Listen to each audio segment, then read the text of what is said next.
I'm currently working on a survey of all the hitching posts in Santa Barbara. And that got me to thinking about all the different types of transportation that we had in Santa Barbara 100 years ago. At the same time, we still had horses and pulling carriages and wagons. We also had the Lockheed brothers flying their seaplane off the beach. What an amazing juxtaposition of past and future transportation. So I looked through my Way Back When books and pulled out some interesting stories about the way we moved around here in Santa Barbara a century ago. We'll start with the form of locomotion that is pretty much the same now as it was 100 years ago, walking around our city. Here's a map of our city at that time. Some things are the same. Here is Stearns Wharf, okay, and State Street, okay, and here is the Mission up here, and the train tracks are here. Of course, the Potter Hotel is no longer here. Oh, and the Topala Street Pier down here is also gone. The streetcar or trolley was here. That's that black line here. But the city was and still is very walkable. One thing that is still here is the signatures on the sidewalks. Let's see, I'm trying to find, lost my arrow here. Oh, here we are. Okay. These are my favorite ones. C.C. Pike. He put his name inside the outline of a fish. It was a concrete contractor. Okay, and the fish, I presume, is a pike. So look for these as you walk around the city next time. We had a hiking group similar to today's Sierra Club called the Nature Club. This group was fortunate to be able to traipse around some of the larger estates, excuse me, in Montecito. One month they visited here, the estate called Arcady, belonging to George Owen Knapp near Sycamore Canyon Road and Eucalyptus Hill Road. The local paper wrote about beautiful lawns, vines, shrubbery, and flowers. Far off vistas of infinite view rest the roving eye. The next month, the Nature Club visited the El Mirador estate, owned by Lolita Armour. The place is being converted into a veritable paradise. There are exceptional viewpoints, and a trip through the canyon was most interesting. Santa Barbara's Flying A film studio used this estate and others for some of their movies. Here is one of my favorite pictures. The hiking group actually climbed to the top of Cumbre Peak and had their picture taken on top of La Cumbre Rock. It amazes me that some of the hikers were women who made the trip in long skirts. I've always wondered what kind of shoes the women wore. I hope they wore boots. Unfortunately, this rock was cut down in the 1920s when it was used as a foundation for a fire lookout station. We had some interesting visitors walking around Santa Barbara in the 19-teens. This gentleman was known as the Mule Man for obvious reasons. He had been visiting Santa Barbara since 1871 when he was 32. He came, excuse me, he came here in 1914 to celebrate his 75th birthday. He considered himself a Santa Barbara resident, although he spent most of his time walking around the US. The paper said he had crossed the country 34 times. He also had time to write several books about his travels. And recently, we had another mule man visit Santa Barbara, but obviously not the same guy. And he was not the strangest visitor to walk around here. There was another guy named Rattlesnake Jim, who said he'd been walking barefoot for 17 years and had walked across the United States.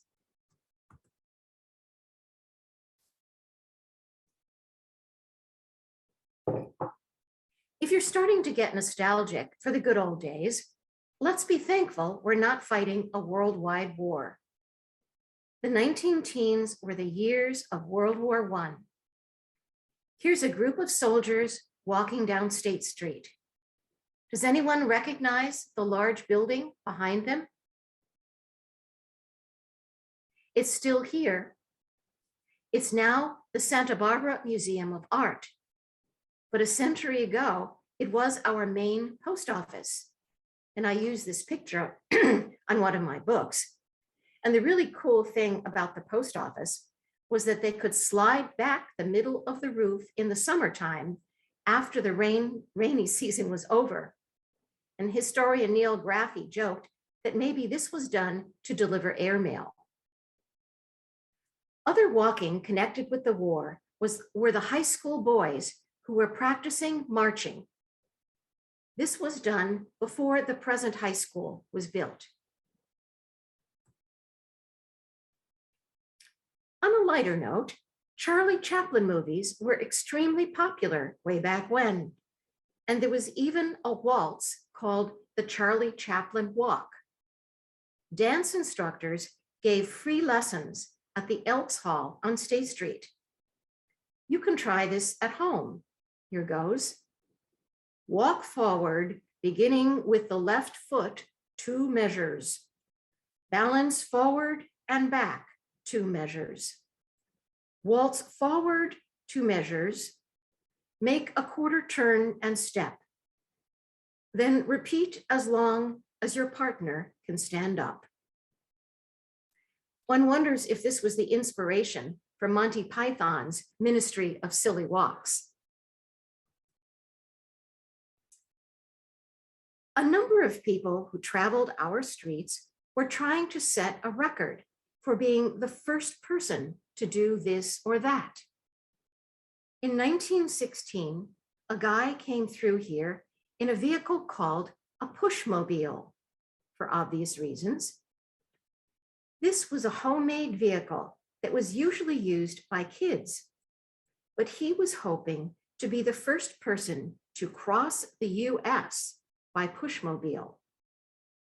He had started in Philadelphia and was passing through here on his way to San Francisco, being pushed by another guy.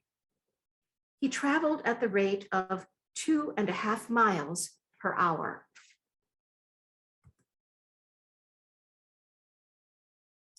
And if you think pushmobiles were an odd sort of locomotion, how about traveling up the side of buildings?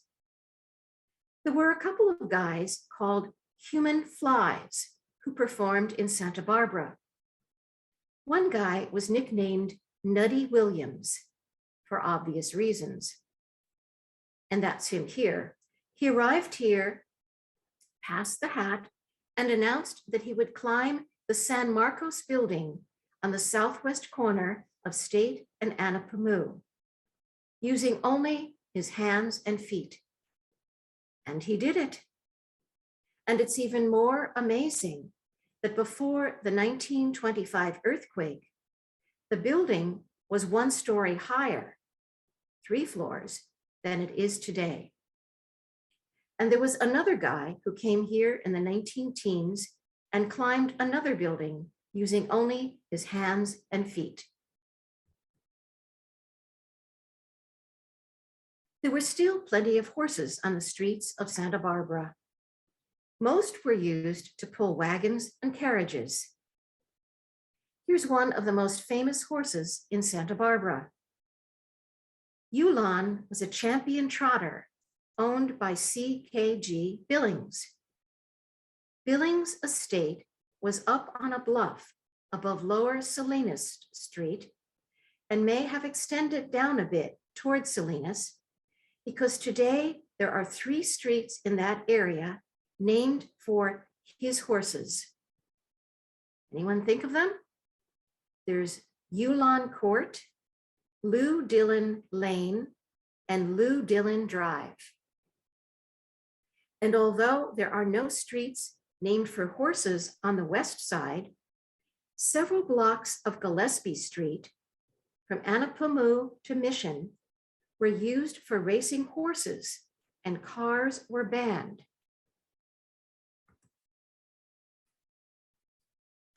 The old horse-drawn mail coach was no longer being used in the 19 teens, but fortunately it was saved and is still here in the Carriage Museum in Pershing Park. A century ago, it used to be part of the 4th of July parade. And there were still some old timers around who remembered how it was pulled by 4 or 6 horses with a bugler blowing his horn as they drove up to the Arlington Hotel on State Street.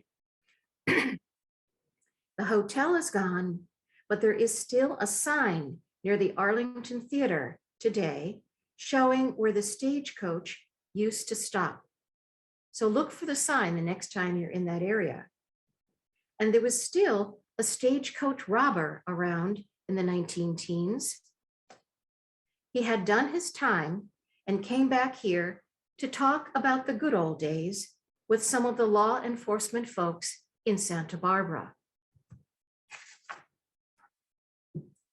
Some of you may remember parking on State Street, but you probably can't remember hitching posts on State Street. The 19 teens were the beginning of the end for horses. These were the years that hitching posts were removed from State Street. Farmers and ranchers who drove wagons into the city were having a hard time finding a hitching post.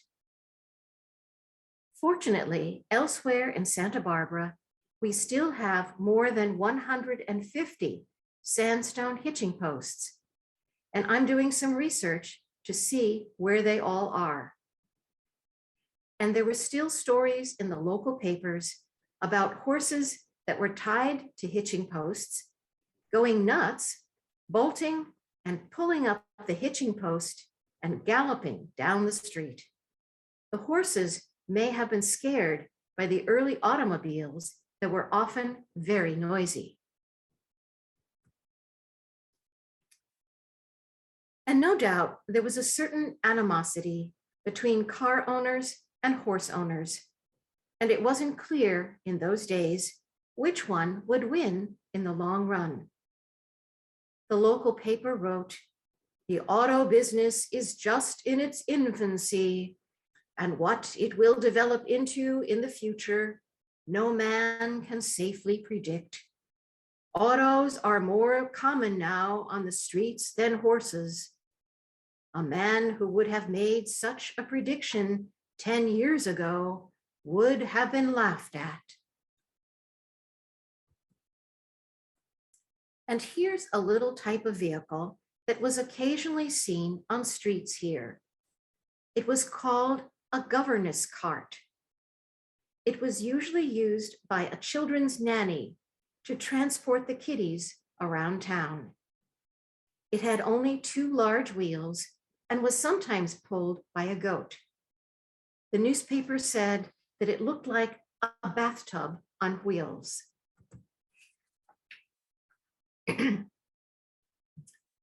The days of the cowboys were starting to fade away, but a number of cowboys moved into the entertainment business, and some of them became part of the American Film Company, known as the Flying A.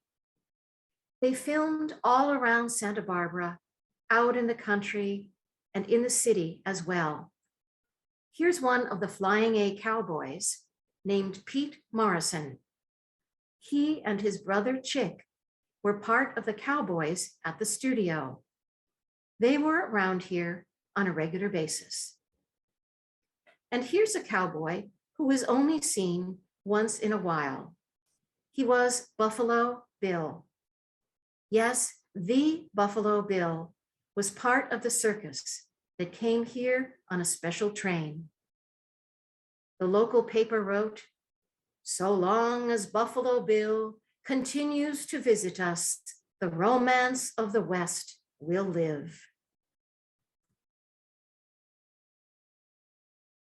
Cowboys and horses were not the only things wandering around the streets of our fair city. The circus also brought plenty of animals. Some of them had 400 animals, including elephants, a giant gorilla, trained cats, rats, dogs, and birds. On opening day, the circus paraded all its attractions down State Street. Schools were closed because they knew there was no way to keep kids in school focused on learning. The local paper wrote, "Everyone was a child during the circus parade. The streets were filled with old and young. Laughter sounded even above the rumble of the streetcars." The circus also brought elephants, and occasionally things did not go according to plan. One year, the Hendry Brothers elephants broke loose here. The elephants went wandering around people's homes, pushing over fences and stomping on flowers and vegetables. Santa Barbara citizens protested and insisted that the circus pay for the damages. But after that, we were blacklisted by Hendry Brothers and had to settle for some other circuses instead. But sometimes the elephants were useful. One year, someone's truck got stuck in the mud near the circus. The circus men saw this and brought over one of their well-behaved elephants and pushed the truck out of the mud. And it wasn't only circus animals that went wandering around. One day, the ladies in a hat shop on State Street were surprised when somebody's mule, dragging his hitching post behind him, walked into their shop and looked at the latest fashions in hats until a police officer showed up and pulled him away. Another time, a cow went wandering around State Street at night, looking in the windows of restaurants and pool halls.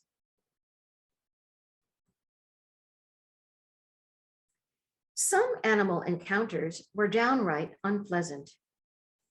A young lady was walking along Cabrillo Boulevard one day as steers were being offloaded from a boat at Stearns Wharf.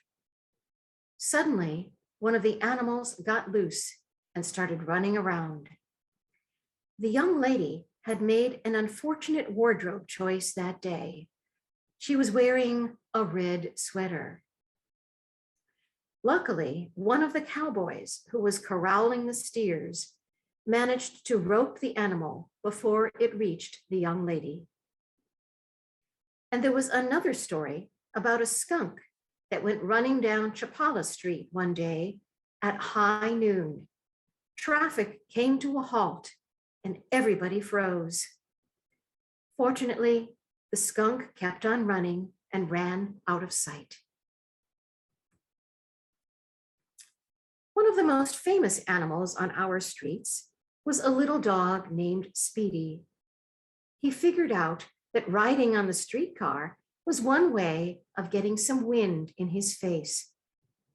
When the conductor found him, though, he would shoo him off. But the streetcar traveled so slowly that the dog would be able to jump back on the streetcar at the next stop. One day, one of the passengers felt sorry for him and got up and paid the fare for the dog so that he could enjoy his ride on the streetcar. The original route of Santa Barbara's streetcar led from Stearns Wharf up State Street and then split into two lines. One line went up to the Mission, but no further. However, when the Santa Barbara Teachers College, or Normal School, was built on the Riviera, where the Riviera Theater is now, students needed a way to get there. So the street line was extended up that far. The streetcar closed down in the late 1920s because just about everybody had a car. But fortunately, the streetcar shelter at Orpet Park has been preserved and is still here. Of course, bicycles were also present on the streets of Santa Barbara in the 19-teens. We had our first bicycle day when there was a bicycle parade and a long distance race. The race started at the YMCA, which is where, excuse me, Ralph's is on Carrillo Street now. It went out to Goleta, the race, and back again. Quite an accomplishment because most of the roads were still unpaved. The oldest rider was 77 years old, and the oldest bicycle was an 1867 velocipede like this one. A few years later, we had our first bicycle week. The local paper featured drawings of the development of the bicycle over the years. The early models were nicknamed bone shakers, which was probably more of a comment about the roads than the bikes themselves.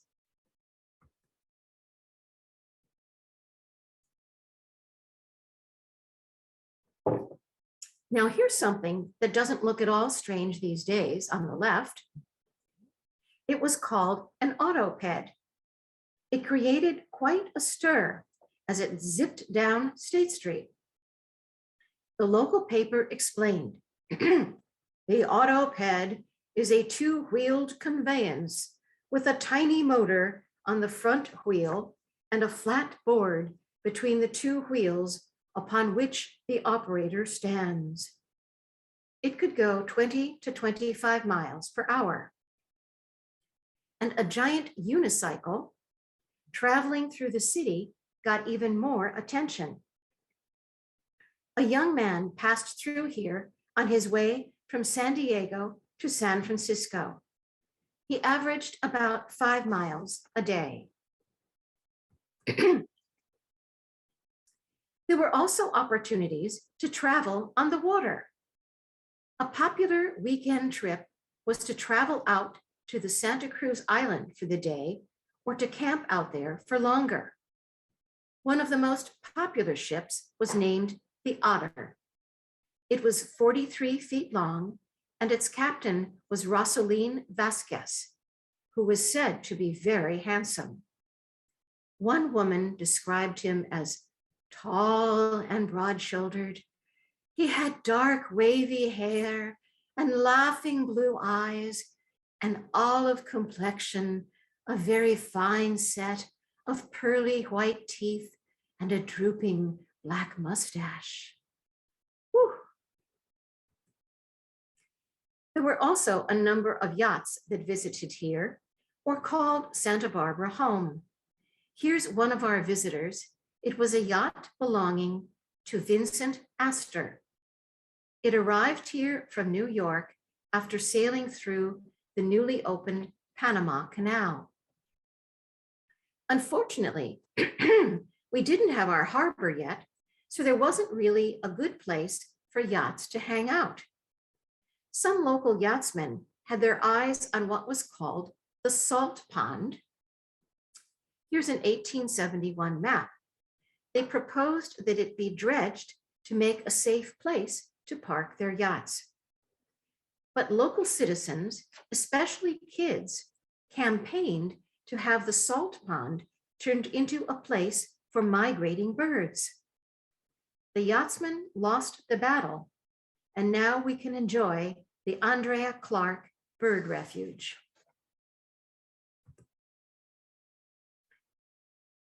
We did have a few shipping disasters during the 19-teens. 2 ships collided near Anacapa Island in heavy fog. One was 14 and 17 feet long, and the other was 219 feet long. Fortunately, no lives were lost, although the smaller ship sank. This is that ship, the McCullough. In 2016, the remains of the ship were finally located off Point Conception which must have been as far as it tried to go after being rammed.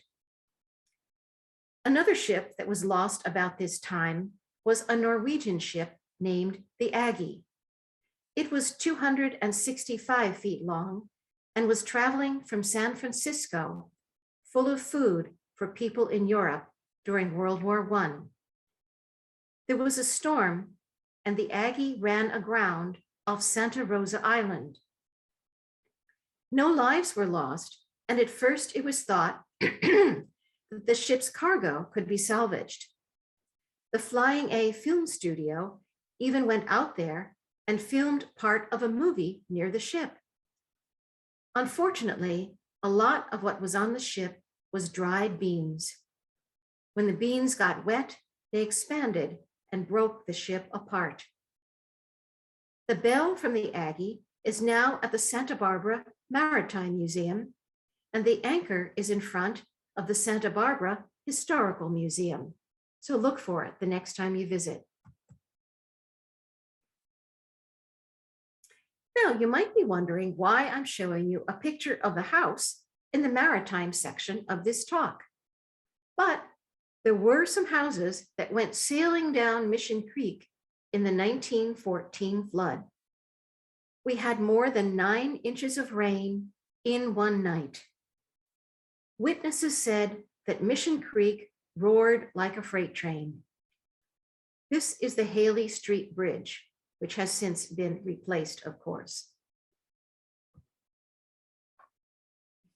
Here's one kind of ship that they didn't want to see in the Channel during World War I. It's a German warship. People kept thinking that they were seeing German warships lurking around the Channel Islands. Germany did have claim to some islands in the Pacific and also claimed part of Northeast China. So it was not inconceivable that they might have ships in this area. After World War I ended, we did have warships in the Channel, but these were American ships on a public relations cruise. There had been something similar that occurred in 1908 called the Visit of the Great White Fleet. But this was another one called the Great Pacific Fleet. There were 42 ships carrying 500 officers and 10,000 men that anchored off our coast for 5 days. Each day, 1,500 sailors came ashore for R&R. One of the largest of the ships was 624 feet long, and Santa Barbara rolled out the welcome mat. Now we'll move on to trains. The first train to reach here from Los Angeles had arrived in 1887, and we were connected to San Francisco by train in 1901.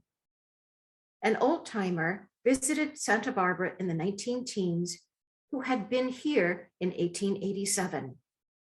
He said that citizens of Santa Barbara at that time were not sure that they wanted the train to come through here. Some people said that the noise of the train whistles and the bells and the smoke would ruin the town. But it did bring more tourists. Before the train arrived, people had to travel here by stagecoach, or by ship. And here's our train station in the 19-teens when it was featured in an architectural magazine. The Flying A featured a train in one of their daredevil stunts. It made for a great photo, but it was not a safe thing to do. They had not notified the train operators about what they were going to do. This is believed to have been done where the train tracks cross Hollister, just east of Modoc. Those trains are now overhead. And I'm wondering if this had something to do with it.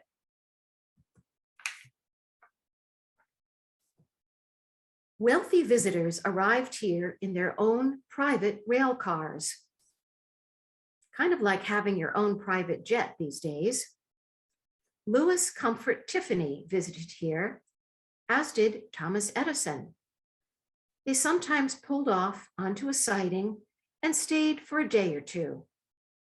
Edison attracted a large crowd of well-wishers.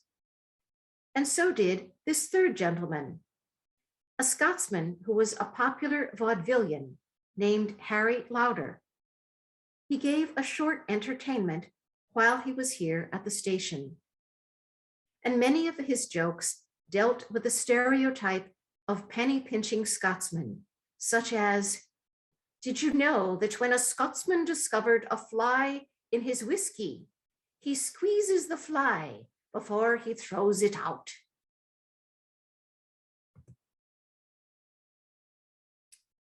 After the war was over, the train station served as a way stop for thousands of troops on their way back home. Ladies of the Santa Barbara Red Cross served coffee, donuts, and cigarettes to the young men. Donuts were especially appreciated because flour and oil had been rationed during the war years. And obviously, I used this picture on one of my books. At about the same time that our train station was built in 1905, automobiles quickly became more and more common on our streets and less of a curiosity. The local paper recalled that this was one of the first automobiles in Santa Barbara way back in 1904. When the car parked on State Street, the staff of the nearby shops all rushed out to offer their services and give the car a once-over. Once cars became common, I started seeing articles in the local paper about problems with cars. For starters, people needed to get a license for their car, but there were no driving tests.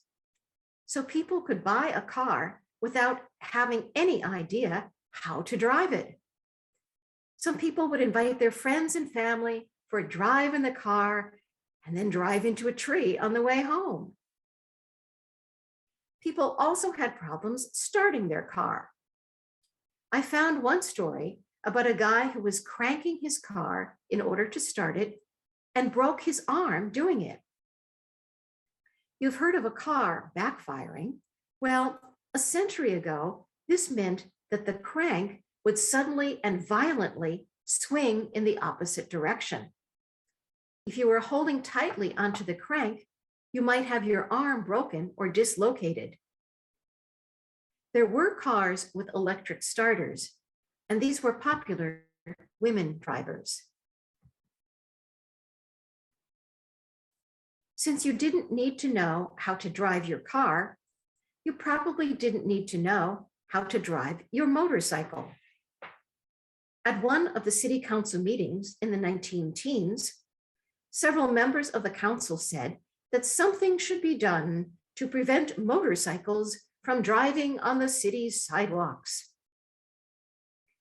Common sense was sometimes in short supply, then as now. As more people began to acquire cars, a new business developed: jitneys. Jitney was slang for a nickel, which was the cost of a ride in a private automobile. It was very similar to today's Uber. A ride on the streetcar cost a nickel, and so did a ride in a jitney. The streetcars were very unhappy about the competition. In fact, the jitneys would often drive along the streetcar route and pick up passengers. The jitney trade started in California, but soon spread to the rest of the nation. As cars improved, people wanted to travel farther, and the roads between cities improved. For years, people had waited for low tide so that they could drive along the beach at the Rincon. Finally, a boardwalk for cars was built there in the 19 teens. It needed frequent repairs as storms or king tides damaged it, but it was a big improvement when people from Santa Barbara wanted to drive to Los Angeles. Santa Barbara instituted its first speed limits in the 19 teens, 15 miles per hour in the business district, and a maximum of 30 miles an hour out on the open road. The big car news in Santa Barbara was that the first 2 cars had been able to drive here from San Francisco. The 2 drivers reported that the road conditions were fair, except at San Marcos Pass. Here's an early picture of the road heading up to San Francisco. As people began to move out along the road, they probably noticed the first of the commemorative mission bells marking the roads. These were the result of one woman who spent most of her life designing, manufacturing, installing, and promoting the bells all over California, Harriet Forbes. She wrote about the missions and wanted to make sure they were not forgotten. And obviously, some of these bells are still around. I mentioned that most cars had to be cranked to start the engine, but this didn't always go as smoothly as it seems. There was a story in the local paper about a guy who had parked out on Stearns Wharf and had trouble getting his car started again. Some helpful bystanders suggested that he clamp on the brakes, put the car in gear, and then crank it. When the engine started, the car leapt off the side of the wharf. The paper wrote that it described a beautiful pirouette and landed upside down among the ultramarine breakers of the rollicking Pacific. Fortunately, a nearby boat was able to drop some grappling hooks and tow the boat ashore. The driver was lucky that the boat had not run him over, which did happen sometimes. They don't make cars like they used to, and that's a good thing. For example, we take it for granted that when you go for a drive, you'll start, you'll start with the same number of wheels, you'll end with the same number of wheels that you started with. A man was driving along Sola Street and made a sharp turn onto Chapala. Suddenly, oops, he lost a wheel. The paper wrote, "The wheel ran down the street for some distance." Fortunately, no one was hurt. Another thing that we can be thankful for these days is that in 19 teens, taxi drivers in Santa Barbara could be as young as 16 years old. And there are other things that we take for granted, like keyed ignitions that were not common back then. Anyone could walk up to an unattended parked car, crank it up, and drive off. There were no keys. It was easy for a car thief to drive off with the car, and it was easy for people to mistakenly crank up and drive off with someone else's Model T.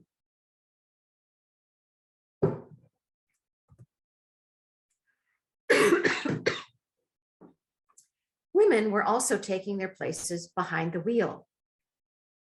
Some of them were passing through Santa Barbara as they were trying to set new records. This was Anita King and her Kissel car, Kissel. She was driving from Los Angeles to New York by herself in an attempt to be the first woman to drive solo across the country. And she made it. In her spare time, Anita worked as a stunt woman. Another woman who drove through Santa Barbara a century ago was Emily Post, who worked as a travel writer for a magazine before she started to tell people how to be polite. Another woman who had driven halfway across the country with a group of female companions settled down here and became our city's first female taxi driver. The local paper wrote, "Though no woman has ever depended on this kind of work for her living in Santa Barbara before, she is a gritty pioneer." In addition to driving, she was also able to change tires and make mechanical repairs. This was an overland Big Four, the type of car that she drove.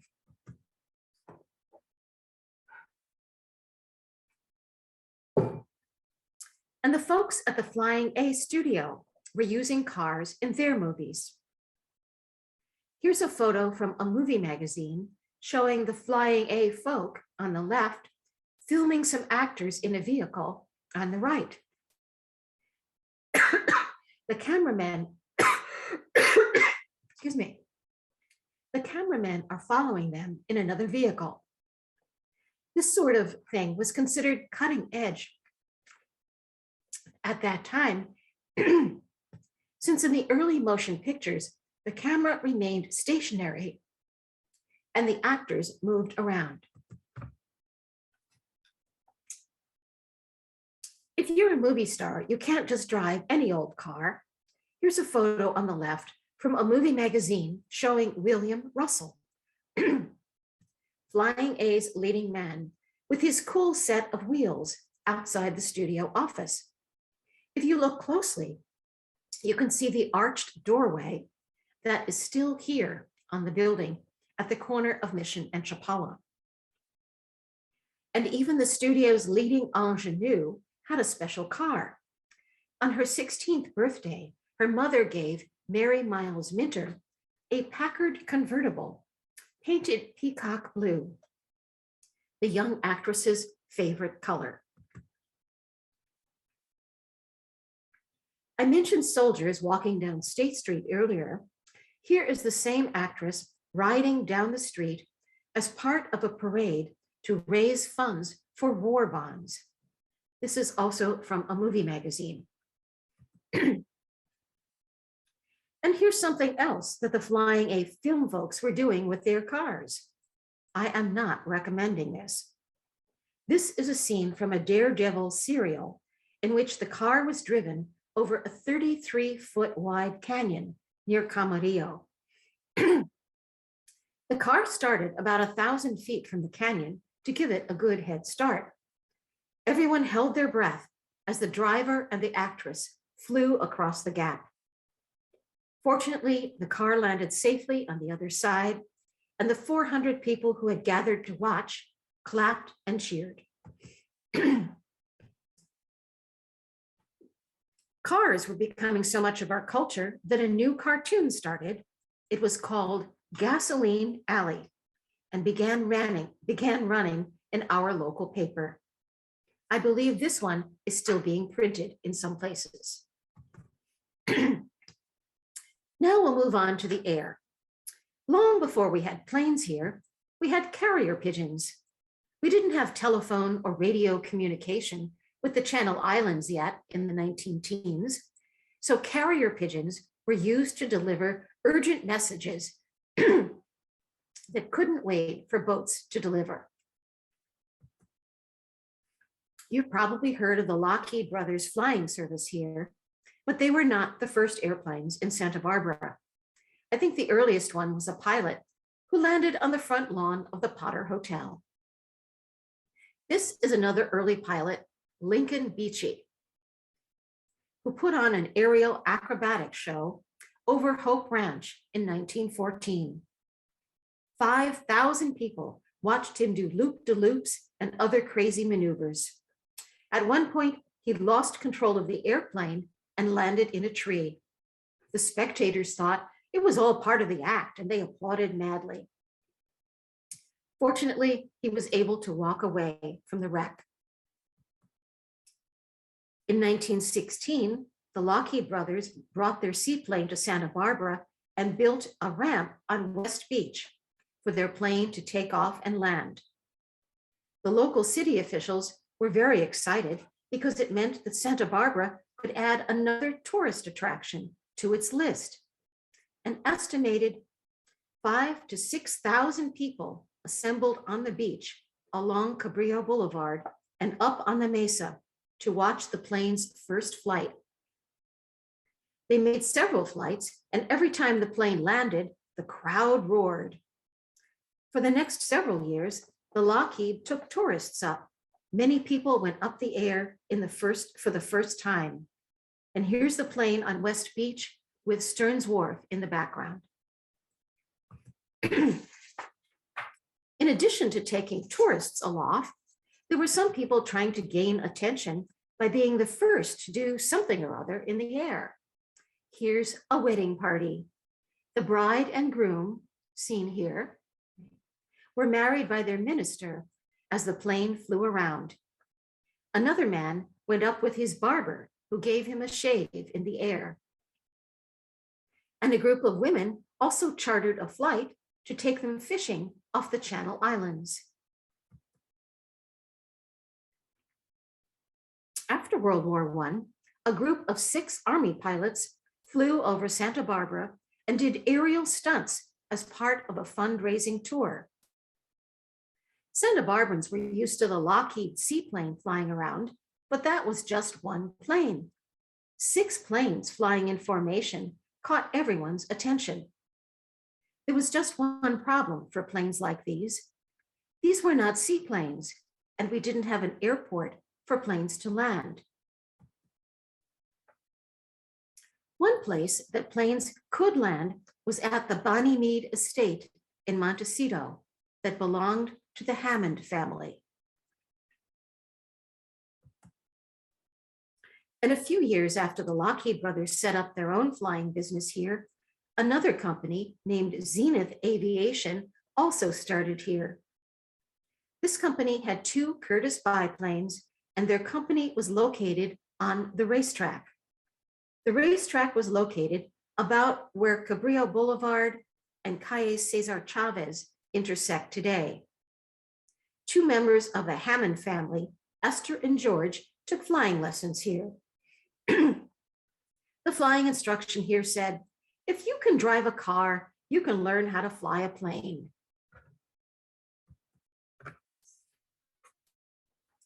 The Lockheed Brothers were not only giving flights to tourists, they also built at least one airplane here, right on State Street. The Lockheed Aircraft Manufacturing Company built a plane in a garage on the northwest corner of State and Mason. That corner is under construction right now. I'm not sure what's being constructed there. Unfortunately, because of the construction fencing, the monument marking that site cannot be seen, but I'm sure it will be available for viewing at some point. And here is the marker. And here's the plane when it got on the beach. It was called the F-1. It had a wingspan of 5 feet and was able to carry 10 people. And somehow they got it down State Street and onto the beach. There is actually a 1/4 scale model of this plane suspended from the ceiling of the main room at the Santa Barbara Maritime Museum. And all the traffic in the air over Santa Barbara inspired the Flying A Film Studio to paint a gigantic sign on their roof. The letters were 18 feet high. It was said to be visible from 2 miles up. Well, I hope you enjoyed our trip to the past in Santa Barbara. Many things have changed over the years, but it's still an interesting city to move around in. In fact, as I mentioned earlier, we recently had another mule man come through here, just as one did 100 years ago. So have fun walking, skating, biking, driving, flying around Santa Barbara.